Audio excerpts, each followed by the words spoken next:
Friends, रणजीतमध्ये आपलं स्वागत आहे। आज आपण साडीपासून वन पीस ड्रेस इथे कटिंग करणार आहोत। त्यासाठी इथे मी साडी घेतली आहे आणि अस्तर घेतले आपण इथे 3 मीटर। तर आधीच आपण अस्तरावरती कटिंग करूया। तर बघा 3 मीटर कापडामध्ये आपण चेस्ट वाइज इथे मी साधारण एक अर्धा मीटरचा कापड आपण वेगळा कट करून याच्यात 4 कापडामध्ये घडी घातली। बंद बाजू मी माझ्याकडून ठेवून घेतली। आता याची जी बॉटम पार्टची जी आपली वरची उंची असणार आहे, बंद बाजूपासून लेंथ घ्यायची 13 आपल्याला तयार हवी। आता आपण 1 इंच एक्स्ट्रा घेऊया, म्हणजेच की 14 इंचावरती। आता शोल्डरचं मेजरमेंट जेवढा आपला शोल्डर आहे त्याचा निम्मा पार्ट टाकायचा आहे। तर इथे 16 इंचाचं शोल्डर आहे, तर आपण 8 वरती एक पॉईंट घेऊया आणि मुंढ्याची जी उंची आहे ती पण आपण या पॉईंट पासून इथे घेते मी एक 7.5 इंचावरती। चेस्ट पॉईंट 40, त्यात 2 इंच एक्स्ट्रा, म्हणजेच की 12ची आपल्याला घडी घालायची आहे। आता कमरघेर आहे 32 इंचाचा, 8 वरती एक पॉईंट देऊया। इथून पुढे 2 इंचची मार्जिन। आता बघा एक्स्ट्रा वाला जो पॉइंट आहे त्याला सिंपली आपल्याला या पद्धतीने ड्रॉ करून घ्यायचे। आता इथे पाठीमागची आणि पुढची गोलाई द्यायची या पॉइंटला। तर पाठीमागची गोलाई द्यायची 1.5 इंचावरती, पुढची जी गोलाई द्यायची ती द्यायची आपल्याला या पॉइंट पासून 1 इंचावरती। तर आपण दोघे पॉइंट आधी ड्रॉ करून घेऊया।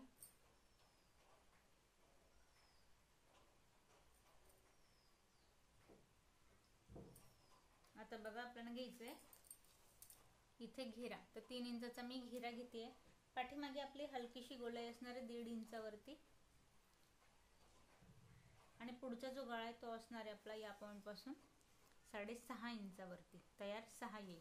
आता बघा पाठीमागे हलकीशी घ्यायची गोलाई आणि फ्रंट पार्टला आपल्याला या पद्धतीने व्ही शेप मध्ये आपल्याला इथे गळा कट करायचा या पद्धतीने।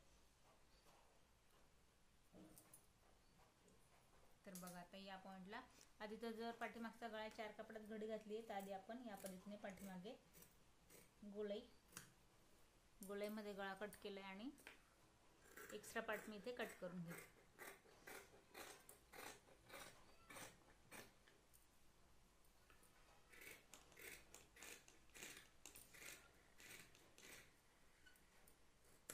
आधी आपण जो आपला एक्स्ट्रा वाला पार्ट आहे तोच कट करायचा आहे, कारण आपले कापड 4 कापडात घडी आहे। परत मग याला जी आपण डबल घडी घातली या पॉइंटला शोल्डर पासून याला सेपरेट करायचं आहे। हे आपले 2 पार्ट पाठीमागचे आणि पुढचा, तर याला आपल्याला शोल्डर पासून वेगळं करायचं आहे।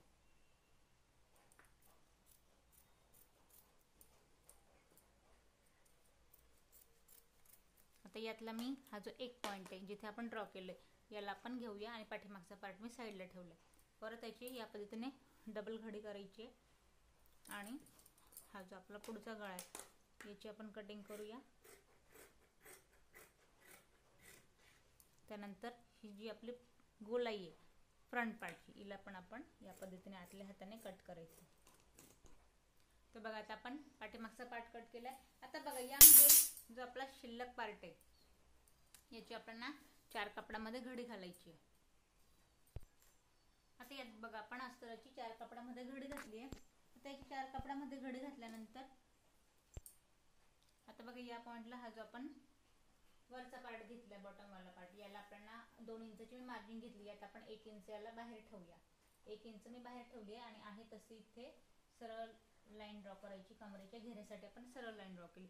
आता याला काय करायचं आपल्याला सरळ आहे तसं न ठेवता याला आपल्याला हलकीशी गोलाई घ्यायची या पॉइंटला। इथे जास्त क्रॉस करायचं नाही, तर होतं काय खाली पार्ट जो तो आपल्या इथे कमी जास्त होतो।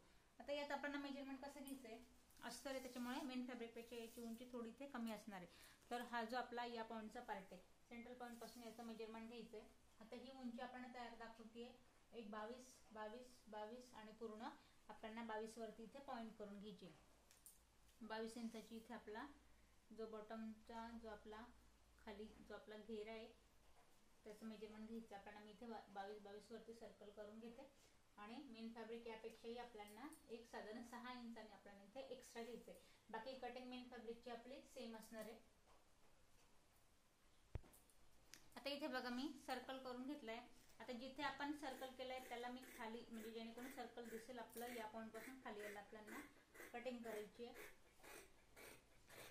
हा पार्ट कट करून घेऊया, वरती कमरेचा पार्ट कट करून खालचा घेरा आपण रेडी करून घेऊया।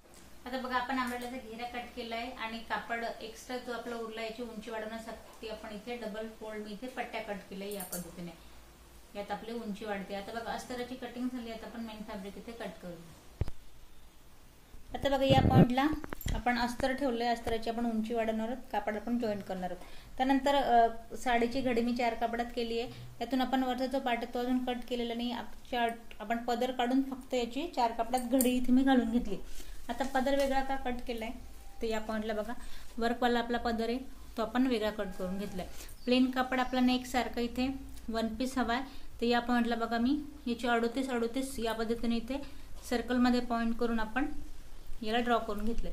शिल्लक जो कापड राहणार आहे यातून आपण वरचा पार्ट इथे कट करणार आहोत आणि या पद्धतीने अंब्रेलाचा घेर आपण पूर्ण इथे कट करून घेऊया.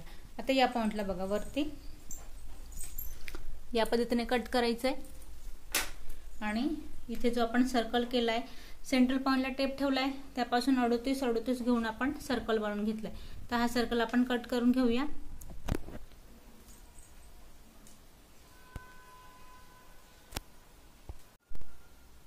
इथे बघा आपण घेरदार 1 पीसची इथे मेन फॅब्रिकची पण आपण इथे पूर्ण कटिंग करून घेतली. आता यात बघा आपण शोल्डरला अस्तराची गळ्याची कटिंग केली आहे. मेन फॅब्रिक फक्त आपण चौकोन तुकड्यात इथे कट करून घेतलंय जेणेकरून गळ्याला कुठल्याही प्रकारची एक्स्ट्रा पट्टी न लावता आपण यातच याला फोल्ड करणार आहोत. तर इथे बघा हा पूर्ण जे आपण 1 पीस इथे प्लेन घेतलाय. फक्त दोघे जो स्लीव पॉइंट आहे त्यात आपण जो आपला पदराचा पार्ट होता त्याच्या वर्कवाले आपण इथे स्लीव घेतलाय. आता याच्यामध्ये बघा एक साईडला जर पूर्ण तुम्ही जर तुमची काठापदराची साडी असेल तर याच्यामध्ये आपल्याला प्लेन पार्ट तुम्ही या पद्धतीने यूज करू शकता. नाहीतर जर तुम्हाला वर्कवाला पार्ट हवा असेल तर तुम्ही चेस्ट पॉइंटला सुद्धा आपण इथे पदराचा पार्ट इथे वापर करू शकतो. पण मग प्लेन स्लीव जर तुम्हाला लॉंग घ्यायची आहे तर त्यासाठी ह्या हिशोबाने लेटेस्ट फॅशन एक छान असं उठून दिसेल या पद्धतीने आपण काठाचा जो वापर आहे पदराचा तो स्लीवसाठी वापर केला आहे आणि घेरदार ड्रेस इथे आपण पूर्ण कट केलेला आहे. या कटिंगमध्ये तुम्हाला काही प्रश्न पडले असेल तर कमेंट्स करा. स्लीवची जी कटिंग आहे यात मी तुम्हाला दाखवली नाही आहे कारण व्हिडिओ जो आहे तो बराचसा मोठा होऊन जातो. त्याच्यामुळे स्लीवची जी स्पेशली सगळ्या प्रकारची स्लीवची जी कटिंग आहे त्याची लिंक मी तुमच्यासोबत डिस्क्रिप्शन बॉक्समध्ये शेअर करेन जेणेकरून तुम्हाला लक्षात येईल की नेमकी कुठल्या साईजसाठी स्लीव इथे कट कशी करायची.